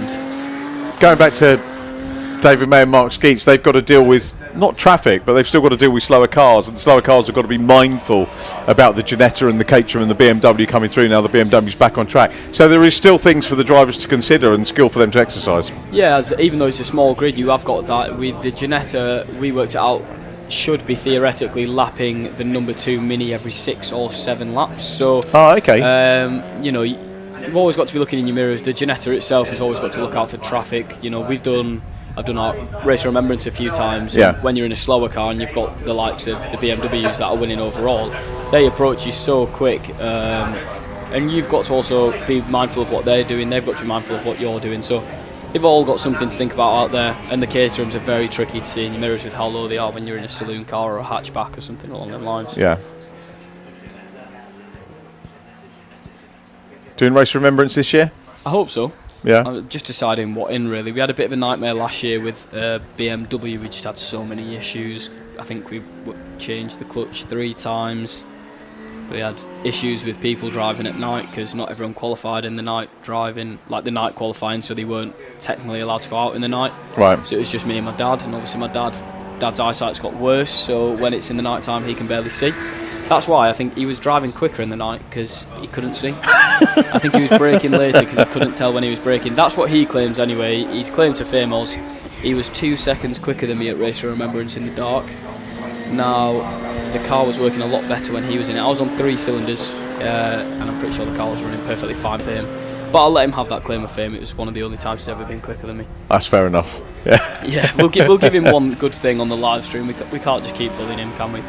The DS3 interview I did with you, which I can't remember if it's still on. I'm not on socials at the moment, but I think that's where we did it. Was it with Brady as well? Yeah, me and Brady. So yeah. Brady's obviously racing in the 240s this weekend, but we went out in Club Sport at Snetterton when it was an absolute monsoon, and it was brilliant. You know, the rain favoured us massively. We beat multiple compact cars that should theoretically be in a couple of seconds that quicker, and I think we came second in class, and we started 4th in class. So it was great. You know, it was really sort of friendly to drive in the wet. I've also drove the city cars in the wet, which are a lot snappier. But the DS3 just seemed to handle the wet conditions a lot better. I just think they're a great starter car, or even a great step up in the BRSCC ladder from City Car Cup.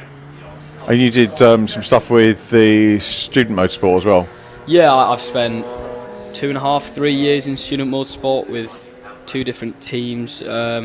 That's a really good incentive. You know, the students are getting first-hand experience in the motorsport world, and you learn so much in college, let's say, but when you get to a circuit, when all the pressure's on, you learn a lot more.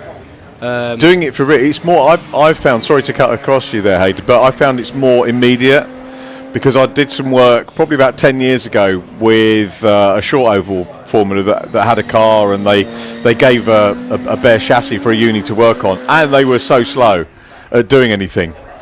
But and I get it, because they're learning about the individual bits that they're bolting on and every individual job that they're doing as they go across. But if you put people in a live environment, there's that urgency. Exactly. I mean, crashes are inevitable in motorsport, and when you're trying to turn around a car between, let's say, a 2-hour gap between races, you know, that's when the students need to be on it.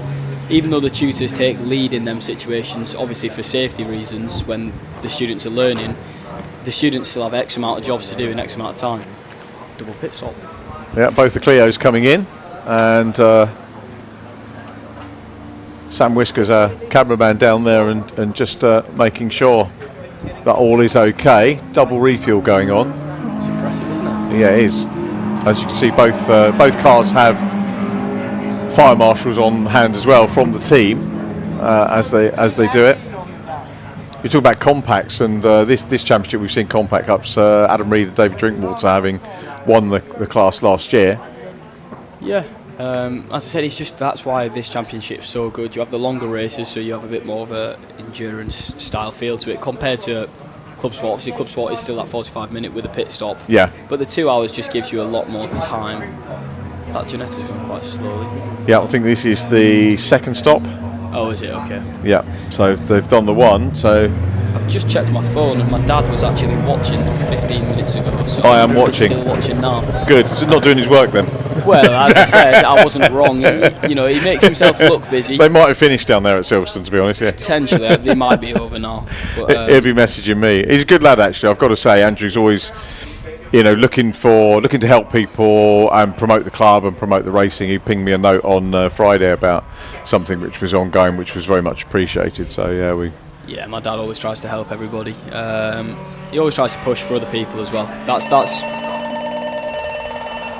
That's my radio. That must be Charlie calling from downstairs, but that'll be fine. Okay. Well, if you do need to get away, we can get Andy back on the cans. I'll tell you what, he hasn't been doing work for a while, has he? He's still got coffee in his hand.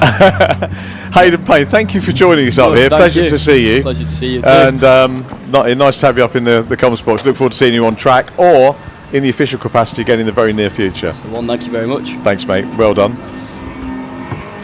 So many great articulate youngsters in the sport these days, and great to have someone like Hayden coming in and helping out. And it just goes to prove, you know, as I get closer to like retirement age, you think, yeah, I'd like to do something, you know, when I'm not commentating, maybe get involved on the admin side or championship coordinator side, something like that. But great to have youngsters that want to get involved as well. Really good stuff. What an articulate youngster he is. Yes, I'll be honest, that whole thing made me feel very uncomfortable. I was standing behind the back of the commentary box listening in, and he's a bit too good, isn't he? He's a bit too good. He'll be commentating soon. Yeah, well, hey, it was about time they upgraded the commentary team, I think, and swapped me out for someone else. So, hey, maybe Hayden's the guy. But no, that was a really interesting chat, actually, and I've been saying for a few years, and I know it's something the BRSCC have been trying to push, that they want not only new people to come in and help with the admin side and you know, clerking and coordinating, but younger people, you know, get people in from a young age, and then they can build a career potentially in motorsport. And I think Hayden's going to be a great example of that. He's really got his head screwed on. He understands the sport. He's been around the sport all his life with help, which helps. And I do think that's important, you know, that you have a real deep understanding of what the sport means to the competitors. And I think that's something that the BRSCC are really, really good at. You know, they like to say, don't they, that they're a club for racers by racers, and almost all of the people who run the club have raced or do race or are planning to race, and I think that really shows, and Hayden's another great example of that. So yeah, some interesting stuff. Did he get many digs in about his dad? A lot. Good. And his dad was listening as well, apparently. Yes, Andrew messaged me, yes. Hi Andrew, I just want to remind you that was your son. I was nowhere near the microphone for the last 20 minutes or so. I am not to blame. I think it was good, healthy banter, which sounds like a really good lad and dad relationship going on with those two. Definitely. Echo what I said about Andrew. He's you know, very good at promoting the sport and getting people involved, and you know, he'll say, did you know this, in case it's something that I might have missed or not done. The Giannetta's out after its second stop, so down in P2, so we're going to get the opportunity to watch it trying to reel in the Caterham, which I don't think has had its second stop. You've got the stops on the... No, it hasn't. So we've got that to look forward to. We've got, and of course, Hayden clearing up the issue with the laps as well, the percentage, which...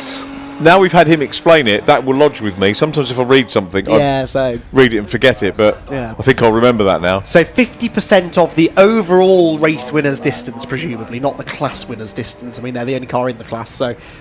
Yeah, it's another question. Hayden! The overall race is too complicated otherwise to work out. Plus the 4 laps that they get for not having the second stop because of the mechanical problems. Because they wouldn't get the car moving. Yeah, so they get a 4-lap penalty. Okay, got you. Yes, I did hear him say that. I was querying why they wouldn't stop. But yes, if it's stuck in gear or they've limited gears. So we've only got 8 cars, but we've learned a lot. Yeah, we have. I've learned a huge amount from this. I'm glad Hayden wandered up into the commentary box a while ago. I didn't recognise. I feel really bad now because I didn't recognise. We've been wandering around all weekend, yes. And when you see people out of kilter, because we used to see him race suit in a car.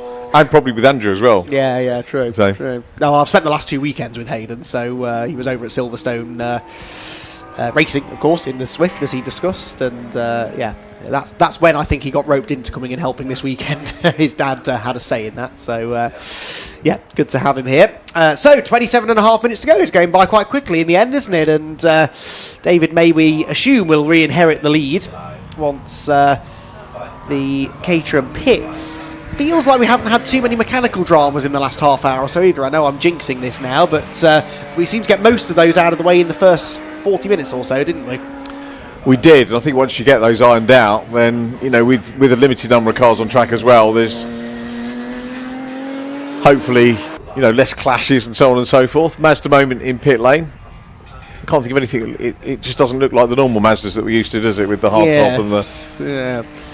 I remember Alan Henderson did a similar thing to one of his MX-5s a number of years ago to race in... Was it Club Sport Trophy he raced in, or something else maybe? And Alan Henderson, former Mazda MX-5 Super Cup champion, and that was the first time I'd seen one of those Mark III MX-5s with all of the aero kit, and it does look a bit odd, but it's a potent machine, isn't it? And we see more and more of them now with those additions, aerodynamic additions made, and the hard-top roof, which itself is an interesting look. But yet over in America, that's the only way they race those Mark IIIs. They've all is it? got- Yeah, I the didn't know American that. series all have Is it Mazdas or is it Miata over their there? Miatas, yeah, All right. which... Not allowed to mention that, are we? Well, it just irritates me because that's not what they are. They're Mazda MX-5s, but far be it from me to educate the Americans. Yeah, it's a popular series though. Their Mark III series is hugely popular, and it's directly linked with the MX-5 Cup, which is the IMSA support series, where there's a huge amount of money available for you win thousands of dollars just for finishing inside the top 10 in any individual race in that series. It's huge. So Mazda with big involvement in motorsport over there. Guessing all that stuff's online now. You can probably all free to view. You could just literally watch it all day. You could. Motorsport all day. Can you imagine? You wouldn't catch me doing that. And yet, if I ever did on those rare, beautiful days where I'm not working, that's all I do. I sit you back do? You and, watch a lot of streams? Try and catch up on what's going on. It's too much now for me. Yeah, overwhelming. But hey, it's a nice problem to have, isn't it? It was when I first started working in motorsport, even most club level motorsport in the UK, you had to be there, otherwise you never knew what happened. You could watch the live timing, listen to the commentary maybe on TSL, but live streaming was a wild notion 15 years ago. AJK made programmes. Yes, they remember AJK? highlight shows. Yeah, of course. Well, both you and I worked on those for a while. Yeah. So that was my first broadcast work I did, and then they did dabble in live stuff right back in the early days. But now it's par for the course, isn't it? Almost every club.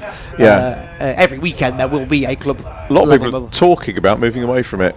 And going back to considered progress, because it's only because of COVID. Yeah, of course. We was at Silverstone for the Minis and the Legends first round this year. People, I get the question I hate the most is, are you live streaming this weekend? I really get fed up with it.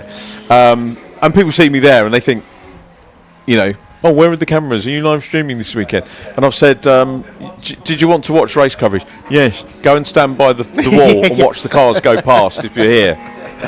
Yes, fair point. But yeah, some people would be talking about going back to not edited highlights, but the races you can cut as live, but putting in more background material with it, and having it as a proper drop, which would be nice. But we literally only stream because of COVID. It's the only reason we do it. Yeah. Okay. Well, yeah. And it's more affordable these days, of course, to have the live streaming, but still, it's a nice treat. It's a nice treat. Keeps us in work and gives people around the country a chance to tune in and watch. And they do decent viewing figures as well, I think, most of these BRSCC streams. So it's nice to see. We did a comparison last year. Oh, really? They did very favourably with a lot of other. Oh, interesting. Yeah, interesting. And not necessarily on the day, but if you do the cumulative figures, a lot of people do go back. And that again goes back to the argument of you don't need to stream it live because people would watch it afterwards if you dropped I guess you're a right. programme with more. Because I watched Ginetta coverage when they dropped off ITV and went to GT. And Alicia Pavlovsky was in it. Yes. And, we're great friends with the Pavlovsky family. And I thought, just see how Alicia gets on. And she was involved in an incident. And I thought, I really want to see the reaction to that because the person that she was involved with was on the podium. Right. And they did the race and they didn't bother with the podium interviews. Yes. Yeah. No build-up. No, you just think, that's not storytelling. No, I'm not going to disagree with you. Talking of storytelling, I think John's got something for us down in pit lane again. So let's go down to Ratters.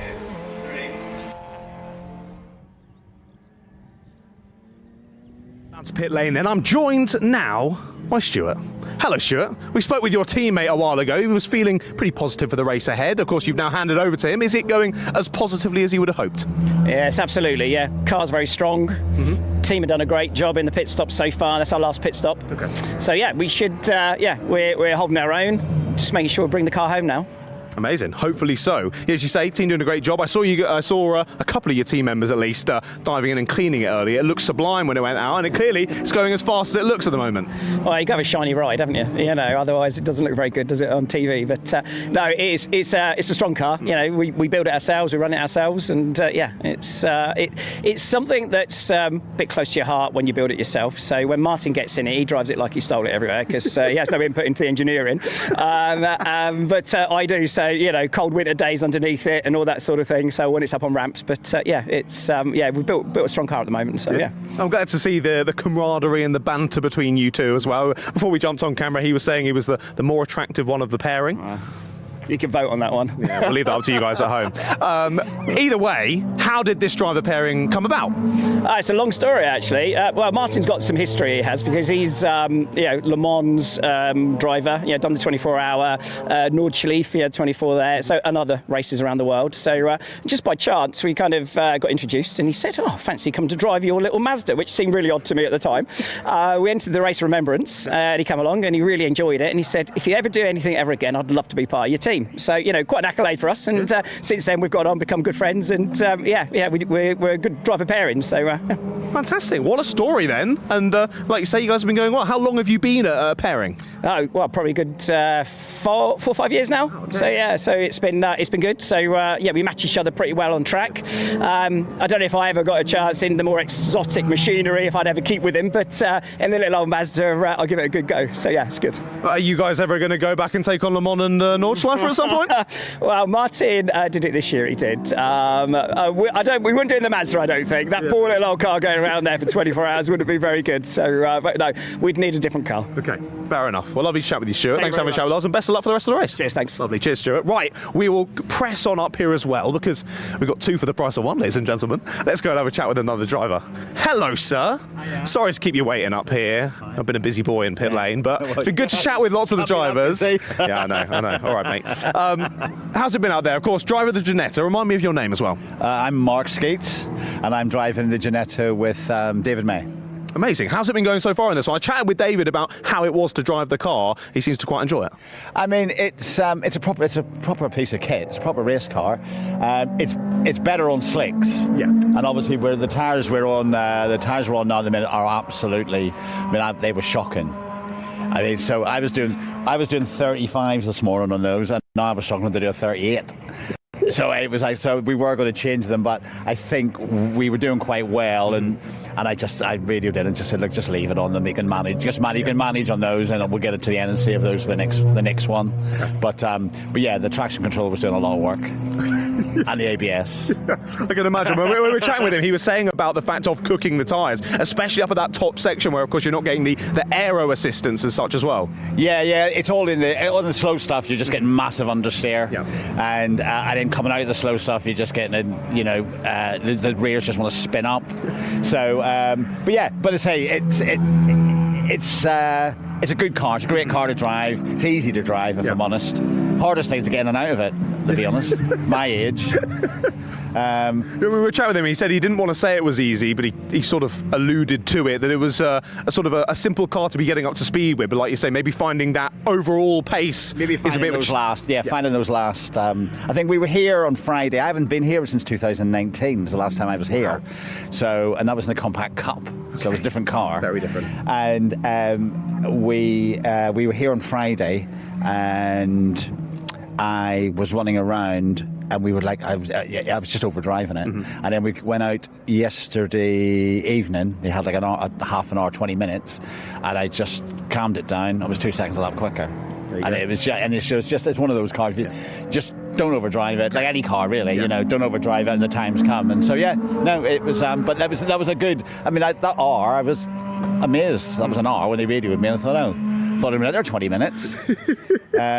But like I say, it's hot in there, and but I enjoy it. It's a good laugh. Yeah, time flies when you're having fun, as they say. Well, it does. I mean, it's. I have to drive back to Southampton. I thought my Milton Keynes was bad. So that's going to be the killer part. Oh, wow. It took me 7 hours to get here on Thursday. Oh, blimey. Yeah. Good luck to you. Yeah, well, thanks. Well, we're not going tonight. We're going to go in the morning. Yeah. Hopefully we can stay here tonight. I think that's a good idea. But also, like you say about not having been at Anglesey for a while, is that out of choice? Is it not a circuit you enjoy, or simply you just haven't been able to? Just we haven't been at any events here. I actually prefer like these old school circuits, like Castlecombe, Croft, Cadwell, here. I like this style of circuit. It just has a more of a club feel, if you know what I mean. Whereas you go to a lot of the, there's nothing wrong with the MSV circuits, they're fine, but they're just very corporate, if you know what I mean. And so I do like it here. Good. I'm glad you like it. You'll be back a bit sooner than, what is it, trying to do the math, 7 or 8 years? 7 years, yeah. You're going to be back a bit sooner? If they've got an event on here, we'll be here. Good. Yeah. Look forward to it. I'll set myself up for the drive here. Yeah, good luck for the drive back. Yeah, thank you. Cheers. Enjoy. All right, appreciate See you later, mate. Thank you very much for the chat. As we see then, the Ginetta still going very well out there on circuit, but it seems the drive out on this Anglesey track is actually going to be the easier one of the two for him. That drive for Southampton. Better him than me. Back up to you in the box. It's like everyone's having a competition of who's got the longest drive back at the moment, isn't it? I'm not winning that one, I know. Or am I? Because I'll be home before everyone else, I think. Although I suspect some of the Irish lot from the Fiestas might actually make it home before me. If they've timed it right with the ferry, they might just be able to do 7:30 so. ferry, they were saying? They probably will be. I think they'll just about beat me. That's not my go. I love Mark Skeets. I came across him in the Compact Cup for the first time a few years ago. What a character Mark is, and a very exciting driver to watch when he was back in the Compact days. He was always in the thick of a battle, was Mark, and usually had a humorous story to tell at the end of it. We can run the Compacts in this as well, can't you? If there are probably quite a few old cars sitting around. Definitely. Because the BRSCC has sort of upgraded the BMW Championship now to the newer models. Yes, so the older series, one. Yeah. Talking of which, I think this is the first meeting I've been to in about 2 years that doesn't have a Dobor at it. Yes, good point. Very good point. Yeah. Even Mike's normally out in his Compact, isn't he? And hey, how well is young Mikey doing? I remember him arriving on the scene in the Compacts a few years ago, and the two cousins that came out of juniors and got into minis. Isaac and Joe. Yeah. Doble, yes, that's right. Yeah, all of whom came through Compact Cup, didn't they? All started with the BRSCC. Yeah. It's they're a talented family, aren't they? Actually, Isaac and Joe are brothers. The other one is Christopher. Of course, there's another one, isn't there? Yeah, Christopher's the cousin of Isaac in the mini challenge. Yes, and Joe is Isaac's brother. Yeah. And also Mikey's brother. Yes. Yeah. Need a flowchart. There are lots of them, and they're all annoyingly talented and nice people as well. They are all really quick, nice aren't they? They are all, like even the cousin. Yes. You know, Chris Doble's the. Is Chris the dad? I'm sure I'm getting me Doble's mother. Anyway, they're not here, so 15 minutes or so to go. 14 minutes 46. Quick check on the mini progress. Larmony 47 laps. And the race leader, David May, 59. He's well within that half distance. They're going to get, at the moment, it looks like they're going to get that finish. And the points, well done to them. That's cracking. 35 Good story. points, and well worth persevering, wasn't it? That's proper old school endurance racing mentality, that, isn't it? They've got a hobbled car that's stuck in gear, I think they said, didn't they? Or missing a few gears. And they're not going to be setting fastest laps. There they are, heading up through Peel Corner, but just getting the car to the finish. It's something we've lost from endurance racing, really, these days, as cars become more reliable, clearly. But great to have that car still running. And they're going to get some points, and that could really benefit them come the end of the season. It could well do. And remember, that car was leading the championship coming into today, so absolutely crucial for them as they enter the second half of their season after this race. This is the third event of the year. We've already had the round at Brands Hatch, as I mentioned, Alton Park last time. We're heading back south next time out for Donington Park. Did you say that was the Fun Cup meeting, or was it the Snetterton one, which is the Snetterton Silverstone, the finale? Down to 7 events this year from 6 last year. Down to 7 from 6. Did I say that? I think I knew what you meant. All right, yeah. 6 this year. Down from 7. 2 6. Yes. 6 or 7. Yeah, it was 7 last year, 6 this year. 6, 7. One there for John, if he's listening. It's hopefully going to see bigger numbers as well as they go all sort of central in the country. I suspect we will get more cars out for those races. The Mini soldiering on. Not the fastest car on track, but I'll tell you what, if they can get this home, I think, to be fair, even if they parked it now, they'd probably be safe with the 50% rule, wouldn't they? But if they can be running at the checkered flag, that will mean a lot for them. They've been handed that penalty now, haven't they, for not doing the second pit stop. Yeah. So they're now 16 or 17 laps down at the moment, but they're still within 50%, so that's fine. And they will be itching to see the checkered flag in just under 12 and a half minutes' time. Still the Ginetta out front. 2 laps down is the Collins Caterham. And we heard from Stuart Humphrey, didn't we, as well? The Humphrey Martin Rich MX-5 still there as well. Oh, hello. John's we had a live on camera for a minute. camera. John's taking over camera duty now. Much better behind the camera than in front of it, so it's been said. It's been said.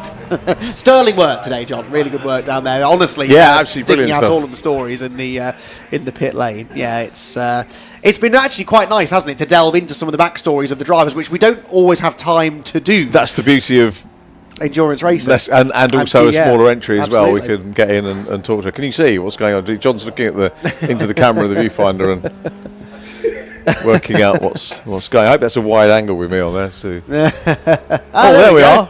Hello. This is something no one at home wanted to see, but and John with some of the steadiest Roman camera work we've had all day, I have to say. Impressive.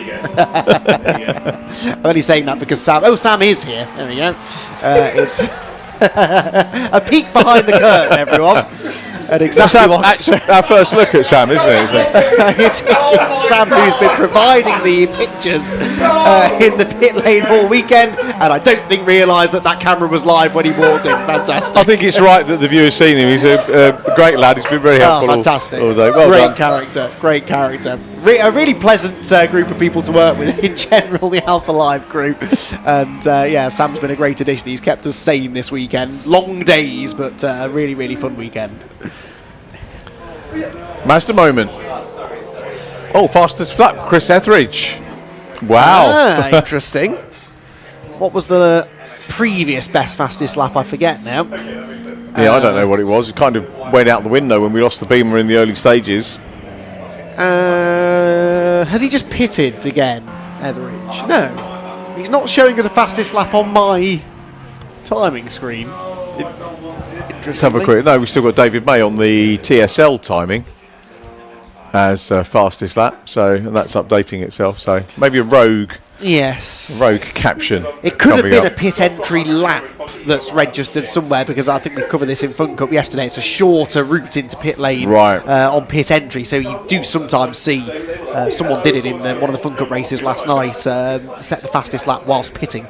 And they obviously don't count to actual fastest laps. Ted Bradbury picking up another lap record yesterday in the evening race for the Fun Cup, and a third place finish for him as well.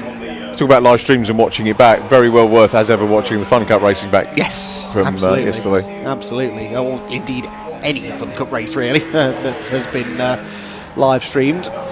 Some fantastic action, and 2 races yesterday certainly living up to that. They'll be back out at Donington, as we've said, in a few weeks' time for their next round. All of the Fun Cup events live streamed, so there are other BRSCC live streams available. As a general rule, if it's Fun Cup, you'll be able to watch it live on the internet, on YouTube. That's David May. Yes, it is David back in the car now. Obviously, we've just spoken to Mark Skeets. Looks like he's taken his foot off the throttle a bit, hasn't he? Here, a couple of seconds off that car's ultimate pace, but he's just stroking it home now. And this car's given them some trouble over the last couple of years, but good to see so far, touch wood, running smoothly. That's the key, isn't it? Stick with it, be resilient, make it work, keep working, and can't work out whether this is going to go into championship lead or not. They were third. The Mazda second in championship, Clubman A leader. Is probably going to overtake the Mills and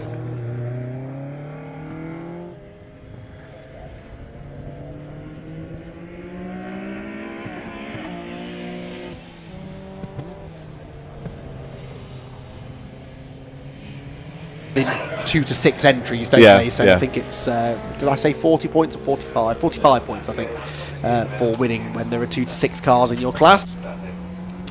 And that's where it is difficult sometimes to make big gains, isn't it? Where you score points within your class, you could be absolutely acing it, winning races, fastest laps, pole positions, maximum points, but someone else could be doing the same in another class, and you're sort of reliant on them having a bad day, aren't you? And when they do, you've got to capitalise and do well within your class. Actually, with the Mazda winning its class, they will be top of the tree, and the checkered flag is out, Richard.